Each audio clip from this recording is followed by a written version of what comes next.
Hi, educators, it's Anna. And Raina. And now that you know more about the Science News in High School's resources, let's work on finding a resource that will help you engage your students. Maybe you want to find an article and discussion prompts about a phenomenon such as gene editing that you can use to introduce a broader curricular unit. Or maybe you need a reliable text and discussion prompts to help your students achieve a particular STEM or literacy-based standard. Or maybe you're looking for materials and new ideas to introduce different science and engineering practices with your students. Or maybe you're even looking for a topic-based, comprehensive sub-plan.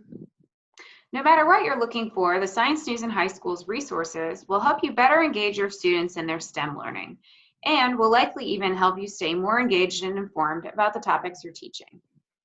In this video, we're introducing an activity that can help you find and modify an educator guide resource for your own classroom. You can either do this activity yourself or lead teachers at your school through it, maybe during a faculty or department meeting. If you're a district STEM coordinator, you might want to use this activity as a part of a professional development session with teachers or department chairs. So we've created a folder on our Edmodo page that contains resources that will allow you to implement the activity. Let's go to the folder and walk through it. The first step is to sign in or up to Edmodo and go to the Science News in High School's educator page. Once you sign up or in, you can join the group by entering the group code, which is NZ4CNM.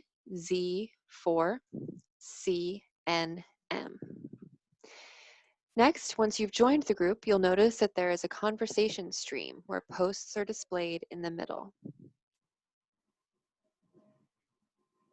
On the left-hand side of the page, there's an option to click on the group's folders.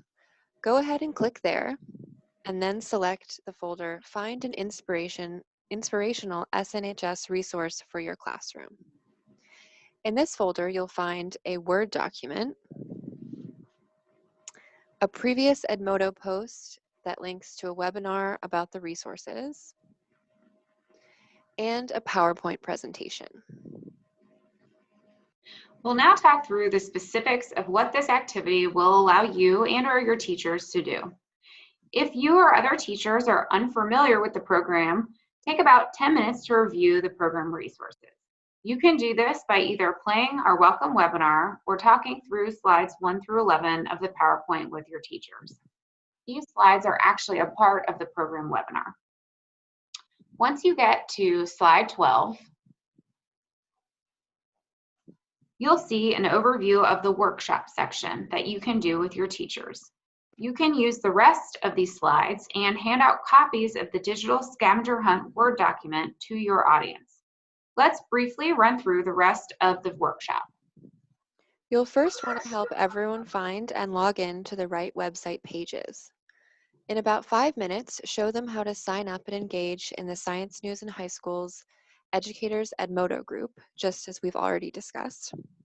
And once everyone gets logged on to the SNHS Educators community, ask them to take about 5 minutes to look through classroom examples that are posted on the discussion stream. Make sure to point out the foldered materials as well.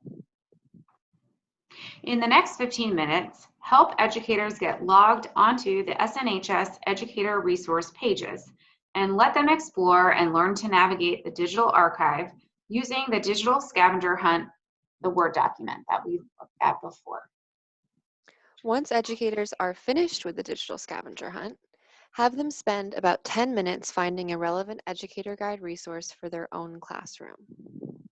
After teachers find a relevant resource, they should spend about 10 minutes thinking through how they might want to modify or tailor that resource to fit their unique classroom.